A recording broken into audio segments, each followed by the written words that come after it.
Friends thumbnail చూసారు కదా! Monetisation అయిన తర్వాత చేయకూడని తప్పులని పెట్టాను. సో, కరెక్ట్ వీడియోకొచ్చారు. చాలామంది మేజర్‌గా కొంతమంది తెలిసి చేస్తున్నారు. కొంతమంది తెలియకుండా. సో, ఆ తప్పులేంటో అనేది వీడియోలో చెప్తాను. సో, వీడియో నచ్చినట్లయితే లైక్ చేయండి. ఫస్ట్ థింగ్ ఏందంటే చాలామంది అనుకునేది మాకు మానిటైజేషన్ అయిపోయింది గదా!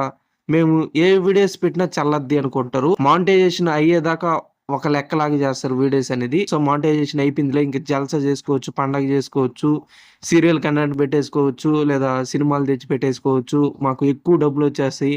ఒక్క రోజులోనే నైట్‌లోనే సో, బాగా రిచ్ అయిపోయి డబ్బులు సంపాదిచ్చేస్తాం అనే ఉద్దేశంతోనే చాలామంది చేస్తున్నారు ఈ మిస్టేక్స్ అనేది. సో, ఒకరు చెప్పాను గదా! కొంతమంది తెలిసి చేస్తున్నారు. కొంతమంది తెలియకుండా చేస్తున్నారు.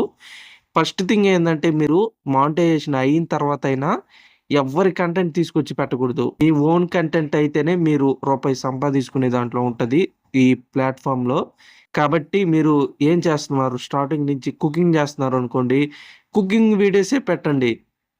అలా గాదు మానిటైజేషన్ అయిపోయిందిలే ఏది పెట్టినా చల్లద్దనుకోవడం చాలా తప్పు. రీసెంట్‌గా నేను ఒక బ్రదర్ ఛానెల్ జూసాను. సో, స్టార్టింగ్ నుంచి మంచిగానే వీడియోస్ చేస్తున్నాడు. ఎప్పుడైతే మానిటైజేషన్ అయిపోయిందో అతనికి ఇంట్రెస్ట్ లేదు. సో, ఆ సబ్జెక్ట్ మీద కుకింగ్ ఛానెల్ మీద ఇంట్రెస్ట్ లేక ఈ సీరియల్ కంటెంట్ తీసుకొచ్చి పెట్టడం, క్లిప్స్ లాగా యాడ్ చేసి పెట్టడం, ఒక 1 మినిట్, 2 మినిట్స్ పెట్టేస్తే మంచి ఇన్‌కమ్ జనరేట్ జేసుకోవచ్చులే అనే ఉద్దేశంతో పెడతా ఉన్నాడు.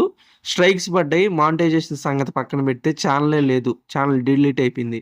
కాబట్టి ఈ మిస్టేక్ ఎవరు చేయొద్దు. సో, మానిటైజేషన్ అయిన తర్వాతైనా ఇంకా జాగ్రత్త పడాల మనం. ఎందుకంటే మనకి అప్పుడే మానిటైజేషన్ అయ్యుంటది. సో, కొంత డబ్బులొచ్చాయి ఆ టైంలోనే గాబట్టి కొంచెం మీరు సో, జాగ్రత్త పడి ఇంకా మీరు ఏం చేస్తే మంచిది, ఏం చేయకూడదు ఇవన్నీ తెలుసుకొని వీడియోస్ పెట్టాలా. సో, ఇదొకటి ఫస్ట్ థింగు. సెకండ్‌దొచ్చేసి ఇది చాలామంది మేజర్‌గా చేస్తున్నారు. వాళ్ళ ఫోన్‌లో వాళ్ళ వీడియోనే ఓపెన్ జేసి సో, యాడ్స్ ఒస్తాయి గదా! యాడ్స్ మీద క్లిక్ జేసి ఎక్కువ ఇన్‌కమ్ వచ్చేస్తదిలే అనుకుంటున్నారు. సో, అలా చేయకూడదు. ఎందుకంటే ఫస్ట్ థింగ్ వచ్చేసి మనకి మన ఫోన్‌లోనే మనం క్లిక్ చేస్తూ చూస్తున్నామంటే ఐపీ అడ్రెస్ ట్రాక్ జేస్తుంది యూట్యూబ్ వచ్చేసి. యాడ్‌సెన్స్ బ్లాక్ చేస్తది. అదేంటన్నా సో, అసలు ఆ వీడియోసే ఓపెన్ చేయకూడదా అంటే ఓపెన్ జేసుకోవచ్చు. కాకపోతే యాడ్స్ ఉంటలా యాడ్స్ మీద క్లిక్ జేయొద్దు. ఎప్పుడైతే మీరు మాటి మాటికి సో, యాడ్స్ మీద క్లిక్ జేస్తారో మీ అకౌంట్ అనేది సో, గూగుల్ యాడ్‌సెన్స్ అనేది సస్పెండ్ అయిపోద్ది. కాబట్టి మీరు ఈ తప్పు గాని చేయొద్దు. సో, మాటి మాటికి మీ వీడియోస్ ఓపెన్ చేసుకొని చూడడం, యాడ్స్ మీద క్లిక్ జేయడం ఇలాంటివి గాని చేయొద్దు.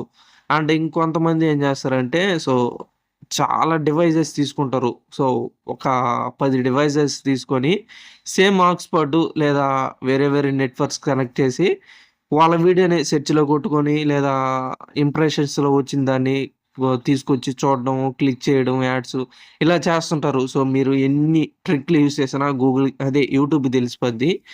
సో, ఇలాంటివేమి చేయొద్దు. సో, జెన్యూన్‌గా మీరు ఏ వీడియో అయితే చేస్తున్నారో దాన్ని అప్‌లోడ్ చేయండి. 10 వ్యూస్ రాని, 20 వ్యూస్ రాని జెన్యూన్‌గా వస్తాయి గదా! సో, వాటిని ఎందుకు కలబెట్టేది? ఇలాంటి మిస్టేక్స్ అన్నీ ఇప్పుడైతే నడవవు. సో, ఒక 3 ఇయర్స్ బ్యాక్ మీరు చేసుంటే ఖచ్చితంగా నడిచేది ఇలాంటి కంటెంట్ అంతా. ఇప్పుడు బాగా చేంజెస్ అయితే వచ్చేసాయి. సో, మీరు రీసెంట్ అప్‌డేట్ గాని చూసుంటారు. సో, జులై 15థ్ అప్‌డేటు. మన ఛానెల్‌లో వీడియోస్ రాలేదులే. సో, ఇక నుంచి రెగ్యులర్‌గా వస్తాయి. కాబట్టి ఈ మిస్టేక్స్ గాని చేయొద్దు. మీ వీడియోస్ మీద క్లిక్ జేసుకోవడం, లేదా ఊరికనే యాడ్స్ క్లిక్ జేసి సో, రెవెన్యూ పెంచుకుందాం అనేది ఇలాంటివి గాని చేయొద్దు. ఈ వీడియో గాని ఎంతమందికి రీచ్ అవుద్దో గాని తెలీదు. సో, డెఫినైట్‌లీ లైక్ చేయండి. ఇన్ఫర్మేషన్ వర్త్ అనిపిస్తే మీ ఫ్రెండ్స్‌కి గాని షేర్ చేయండి. నెక్స్ట్ వీడియోలో కలుద్దాం.